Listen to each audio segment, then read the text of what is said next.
चलिए question number 6 देखें। Okay, क्या है question number 6? Tip top electronics, क्या नाम है, tip top electronics supplied an AC of 1.5 ton to a company. ठीक है, एक इलेक्ट्रॉनिक कंपनी है जिसका नाम टिप टॉप है, उसने सप्लाइड किया क्या, एक AC 1.5 ton to a company. एक कंपनी को 1.5 टन क्या किया, एसी के बारे में चल रहा है ना तो टिपटॉप कंपनी सप्लाइड, उसने एक सप्लाई किया कंपनी को 1.5 टन की AC. Cost of the AC supplied is ₹15,200। ठीक है, जो एसी का कॉस्ट था, एसी का जो कॉस्ट था of the AC supplied is 200 rupees with GST. मतलब ये टोटल रुपीज है, ये टोटल रुपीज है। जीएसटी मतलब जिसमें टैक्सेबल वैल्यू प्लस जीएसटी होता है ना, जीएसटी अमाउंट पूरा मिलाकर के जो टोटल हुआ ये है। ठीक है, and rate of CGST on AC is 14%। CGST याद रखना, जीएसटी नहीं है ये, सीजीएसटी बहुत ध्यान देना। Rate of CGST on AC is 14%। Okay, then find the following amounts as shown in the tax invoice of tiptop electronics. ये जो टिपटॉप इलेक्ट्रॉनिक्स का जो टैक्स इनवॉइस है, जो बिल है, उसमें ये जो अमाउंट, ये सब जो दिए हैं, ये सब के अमाउंट आपको क्या करना है, फाइंड करना है। कौन कौन सा दिया देखते हैं। रेट ऑफ एसजीएसटी, सिंपल सी बात है यार, सीजीएसटी दिया है तो एसजीएसटी उसके इक्वल है, मतलब ये भी आपका 14% निकाल लेंगे आप। ठीक है, क्या फाइंड करना है, पहले सीजीएसटी आपको गिवन है, एसजीएसटी आप निकाल सकते हो, दोनों भी इक्वल है, मतलब वो 14 है तो ये भी 14। एक का आंसर निकल गया है। Rate of GST on AC, अब रेट ऑफ जीएसटी, तो रेट ऑफ जीएसटी भाई सीजीएसटी और एसजीएसटी दोनों को प्लस करेंगे तो जीएसटी का निकले। अमाउंट नहीं पूछ रहा है, याद रखो, रेट परसेंट में आएगा आंसर, जो परसेंट है 14% सीजीएसटी है तो 14% एसजीएसटी भी होगा, और रेट ऑफ जीएसटी कितना होगा, 14 + 14 28% आपका जीएसटी हो गया। तो क्वेश्चन के आंसर्स मिल गए आपको। आगे आइए, taxable value of AC.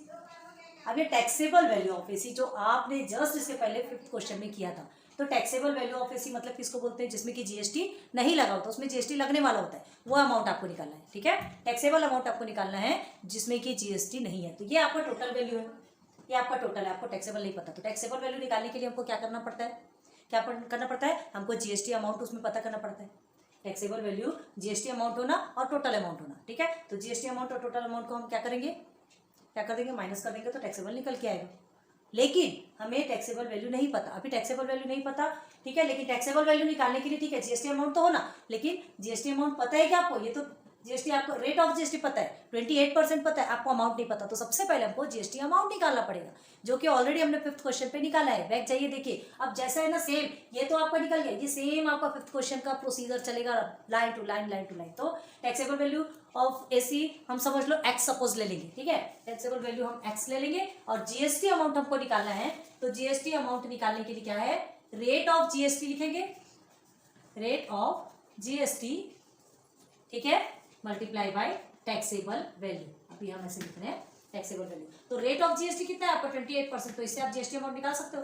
Multiply by taxable value आपकी एक्स है, तो कितना होगा 28/100 एक्स। इसको और सिंप्लीफाई करके देख लो, सिंप्लीफाई करेंगे, चलो 2 से कर लो, 2 1 2, 2 4 8 एंड 2 5 10। ओके, फिर से जा सकता है, ये किससे जाएगा, 2 से ही जाएगा, 2 7 14 एंड 2 25, मतलब 7/25x। इसके बाद और ये सिंप्लीफाई हो सकता है क्या, नहीं, तो 7/25x रुपीज क्या हो गया आपका, जीएसटी अमाउंट निकल गया, मिल गया आपको अमाउंट।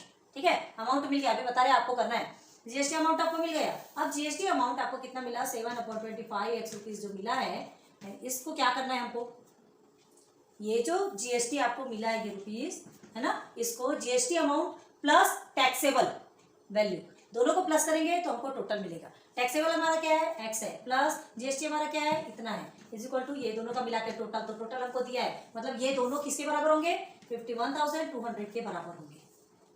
याद आ रहा है कुछ, इससे पहले अभी सॉल्व करा है। तो देखो अब क्या होगा, 7/25x है और x है, हम इसको क्रॉस मल्टीप्लाई करेंगे तो ये 25x हो जाएगा, ये 7x मल्टीप्लाई, ये डिवाइडेड बाय 25 सॉल्व करेंगे, फिर आपको 25 इधर चला जाएगा, x आपको इधर आ जाएगा, बस आपको ऐसे सॉल्व करेंगे तो आपको x की वैल्यू मिलेगी, मतलब आपको टैक्सेबल वैल्यू मिलेगा। क्लियर, ये आ गया टैक्सेबल वैल्यू। आपको जीएसटी अमाउंट में मिला, लेकिन किसके फॉर्म में मिला, एक्स के फॉर्म में मिला था। ठीक है, अब देखो क्या करना है, टोटल अमाउंट ऑफ जीएसटी। तो जीएसटी आपको जो एक्स के फॉर्म में जो जीएसटी मिला, मतलब ये, तो टोटल अमाउंट, तो एक्स की वैल्यू जो निकलेगी उसी एक्स की वैल्यू को यहाँ सब्स्टिट्यूट कर देते, तो टोटल अमाउंट ऑफ जीएसटी निकलेगा। क्लियर है, अब amount of GST and amount of SGST, ये तो फिर छोड़ ही दो, ये तो आपको ही सॉल्व करना है, ये हम नहीं बताएंगे, बस इतना ध्यान रखना है, ये तो बता चुके जीएसटी है, उसका हाफ ऑफ कर देंगे तो एसजीएसटी सीजीएसटी। ठीक है, एक बार करके दिखाइए प्लीज, अपने मन से कीजिए, फिर हम जो बनाएंगे ना, हम जो लिखेंगे उससे आपको मैच करना है, हम समझाते हैं ना। फिर देखो ये है सॉल्यूशन, पूरा सॉल्यूशन तो अभी हम नहीं दे पाएंगे, ब्लैक बोर्ड छोटा है, हम जितना पहले समझाएंगे फिर रब करने के बाद फिर और आपको आगे बताएंगे, ठीक है। तो पहले यहाँ ध्यान दो, गिवन और गिवन तो आपको पता था, फाइंड क्या करना है, ये आपको पूरा 6 टाइम्स दिया है, ठीक है। सब कुछ हमने आपको बताया था कैसे करना है। प्लीज हम तो होप करते हैं कि आपने कुछ चीज़ें तो खुद से ही फाइंड कर ली होगी, क्योंकि क्वेश्चन नंबर 5 में हमने आपको पूरा क्लियर करवाया था, और इतने दिन से चल रहे हैं, है ना, बेसिक भी क्लियर करवा दिए, तो ये तो आपका इजी हो सकता है। चलो कोई बात नहीं। टू फाइंड, सबसे पहले देखो पार्टीशन में हमको फाइंड कर रहे हैं, ठीक है, और इसी तरह से आपको लिखना है एकदम सिस्टमेटिक, एग्जामिनर एकदम देख कर खुश हो जाए, बिना देखे आपको आंसर से नंबर दे दे। चलिए, to find rate of SGST, सबसे पहले रेट ऑफ SGST फाइंड करना है, ठीक है। तो we know that rate of SGST is equal to rate of CGST, दोनों एक दूसरे के इक्वल है, देयरफॉर रेट ऑफ CGST 14% है, तो therefore rate of CGST is equal to rate of SGST, therefore rate of SGST is equal to 14%। Clear, first answer आपको यही रखा है।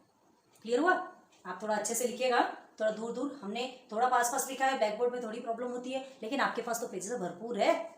हमारे ब्लैक बोर्ड ऐसा थोड़ी कि पेज पलट पलट के लिखना है, और ना ही हमारा डिजिटल बोर्ड है। जो हमारे पास जो भी चीज़ें हैं, जितना अवेलेबल है, उसमें आपको क्वालिटी एजुकेशन देने की कोशिश कर रहे हैं। सो प्लीज़ हमारे साथ कोऑपरेट कीजिए, ओके।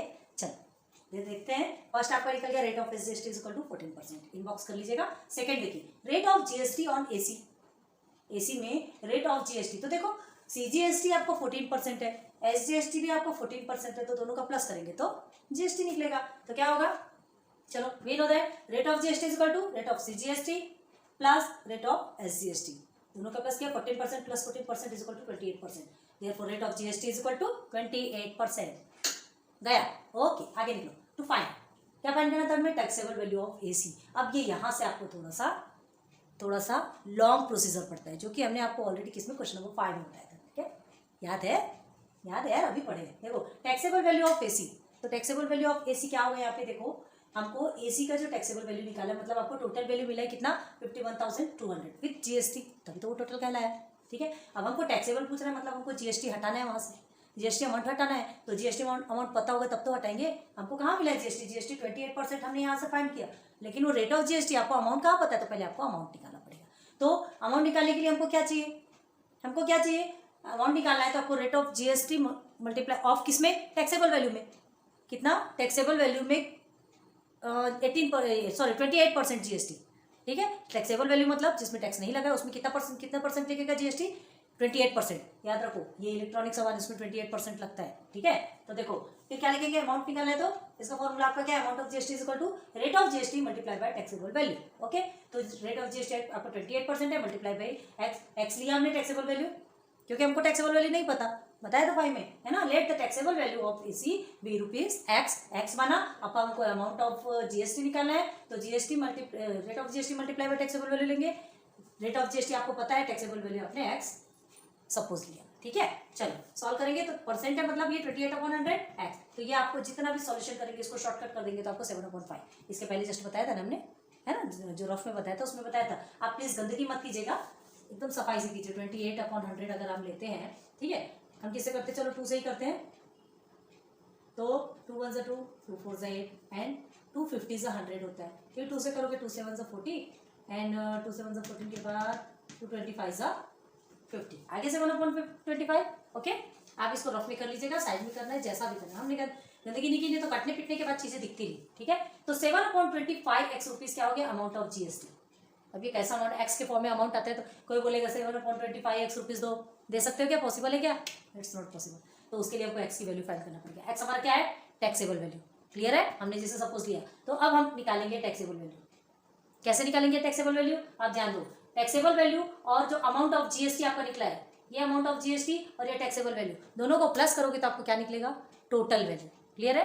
टैक्सेबल मतलब जिसमें GST पे नहीं किया गया, और अमाउंट ऑफ GST जो आपको अलग से ये अभी हमने निकाला, तो दोनों को प्लस करेंगे तो हमारा टोटल वैल्यू ऑफ AC निकल के आएगा। किसी की भी टोटल वैल्यू, जरूरी नहीं है AC, अभी आप AC के बारे में बात कर रहे हैं, ठीक है। तो अब देखो taxable value of AC is आपका x है, प्लस अमाउंट ऑफ GST आपका 7/25 x है। बार बार रुपीज लिखने की जरूरत नहीं है, रुपीज बार बार मत लिखो, एंड में लिखो, है ना, या सबसे लास्ट में जब आंसर देना वहां पे भी लिख सकते हैं, बट एंड में रुपीज लिखना जरूरी है। हर बार बीच में नहीं लिखना है, बीच में आपको छोड़ दिया इसका ये मतलब नहीं, आपको ये तो बताना पड़ेगा ना क्यों है क्या, मीटर लीटर लिख दिए तो हो गया। ठीक है, अब total value of AC with GST आपको मिला हुआ है यहाँ पे 51,200 रुपीज़, मतलब ये जो दोनों है इसके इक्वल है, ये दोनों को प्लस किए मतलब ये इसका इक्वल निकला। अब देखो ये जो आपको मिला है हम क्या करेंगे, प्लस है दोनों में एक्स है, क्रॉस मल्टीप्लाई करेंगे तो 25 1 से 25 तो 25x हो गया, एंड 1 से 1 से 7 तो 7x हो गया, अपॉन में 25 हो गया। ओके, ये दोनों को प्लस किया 32x अपॉन 25। अब देखो क्या करना है, क्रॉस मल्टीप्लाई हमने ऑलरेडी यहाँ लिख के रखा है, देखो आप भी लिख के रखेगा, आपको ध्यान रहेगा। ठीक है, एक मिनट देखते हैं आपको समझ में आ रहा है कि नहीं, कि बहुत ज़्यादा बारीक हो रहा है। प्लीज़ थोड़ा सा जूम करके देखिएगा और थोड़ा सा हमें कमेंट सेक्शन पे बताइएगा कि प्लीज़ कहीं गलत तो नहीं हो रहा, या जूम करने पे या यूट्यूब में अपलोड होने के बाद कहीं से ब्लर तो नहीं आ रहा, आपको समझ में आ रहा है या नहीं, थोड़ा सा तो हमारे लिए हेल्प कर सकते हो ना प्लीज़।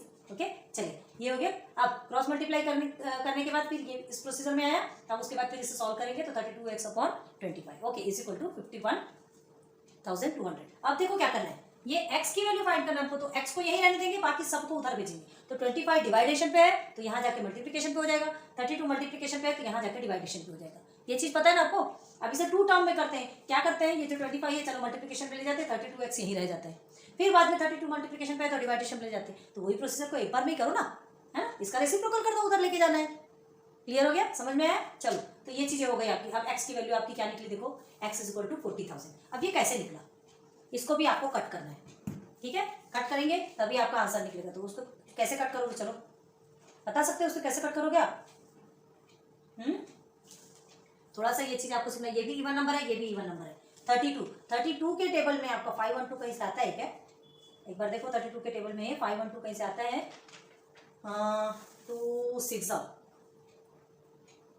12 होता है ना। ओके 2 6 12 ओके ओके, एक बार 2 से ही करके देखते हैं, आपको यहीं पर करके बताया 51200 डिवाइडेड बाई 32। ठीक है, 2 से करके देखते हैं, 2 1 ज़ा 2, 2 6 ज़ा 12, ये कट करेंगे तो 2 1 ज़ा 2, सॉरी 2 2 ज़ा 4, 2 2 ज़ा 4, 2 5 ज़ा 10, ओके देन 2 6 ज़ा 12, 25600। ओह नो, अब देखो ये 16 है और ये 256 है, कुछ समझ में आ रहा। 16 का स्क्वायर करो, 16 मल्टीप्लाई बाई 16 कितना होता है, 256 होता है, तो 16 1 ज़ा 16 एंड 16 ज़ा 256, तो आंसर कितना आएगा 1600 आया। अब ये जो 1600 आएगा उसको 25 से आप मल्टीप्लाई करोगे तो आपका कितना आएगा 40,000। ठीक है, 25 से 16 को 1600 को मल्टीप्लाई करो तो आपका कितना आएगा, 25 से क्यों कर रहे हैं आपको, हाँ 32x ना, सही किया हमने। ओके, तो इसे मल्टीप्लाई करके दिखाएंगे, 1600 मल्टीप्लाई बाई 25। ठीक है, तो 0 0 25 6 ज़ा 150 होता है, ये देखिए हमने ये लिया 25 1 ज़ा 25 और ये हो गया 25 35 6 39 40, ये आ गया आपका 40। ओके, आ गया 40,000। क्लियर है, इजी। ये हम रफ कर रहे हैं, ये रफ प्रोसीजर पे करिएगा, ठीक है, यहाँ नहीं करना है। तो ये पूरा सॉल्व किया तो हमारा 40,000 निकल के आ गया। क्लियर हुआ, चलो अब आगे देखो। तो taxable value of AC is equal to 40,000 मिल गया। ठीक है, क्या निकला हमारा, ये टैक्सेबल वैल्यू ऑफ एसी भी हो गया, ये फर्स्ट एसजीएसटी भी हो गया और ये रेट ऑफ जीएसटी भी हो गया। ओके, अब क्या फाइंड करना है, देखो फोर्थ में टोटल अमाउंट ऑफ जीएसटी।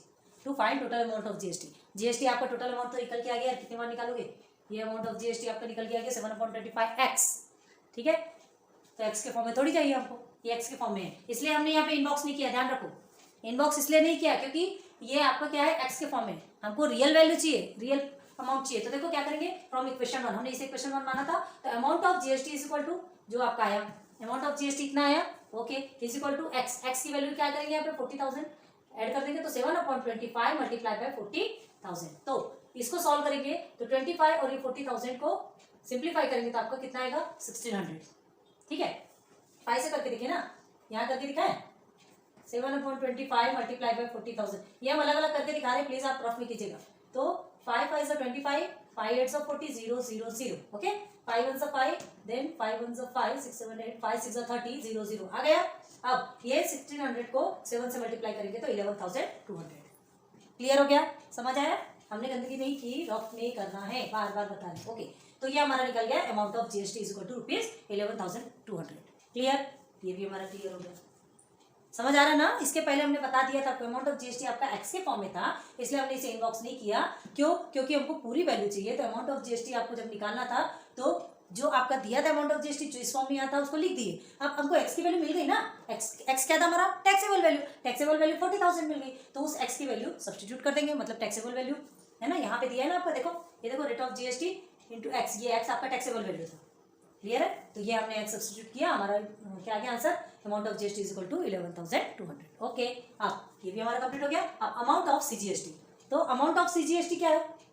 अब ये तो छोटे छोटे बच्चों वाली बात है। We know that amount of CGST is equal to amount of GST upon 2, GST का आधा। ठीक है, तो जीएसटी क्या मिला आपको? 11,200। 11,200 को 2 से डिवाइड करके देखो आपका कितना आता है?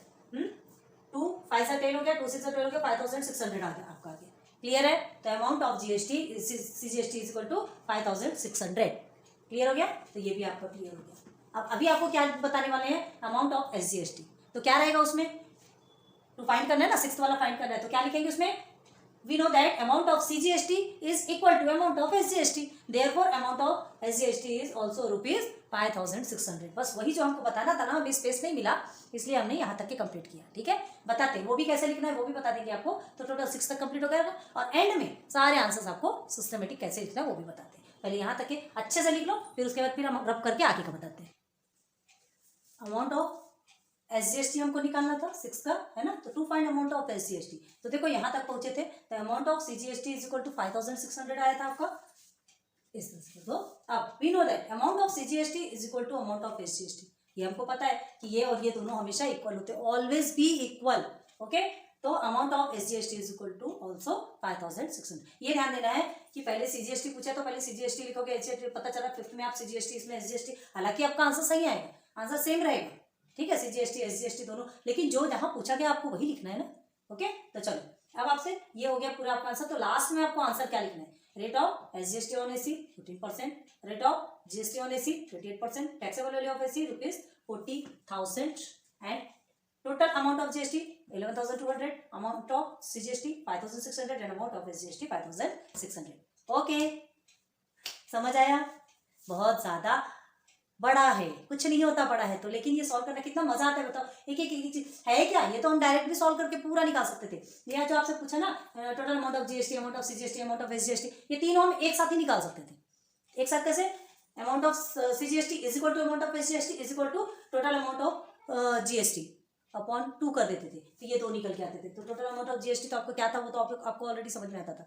अपॉन 2 कर देते तो ये दोनों का आंसर निकल आता था, लेकिन पॉइंट टू पॉइंट बोला हमने, आंसर भी आपको पॉइंट टू पॉइंट दिया। ओके, चलिए जल्दी सॉल्व कीजिए इसे।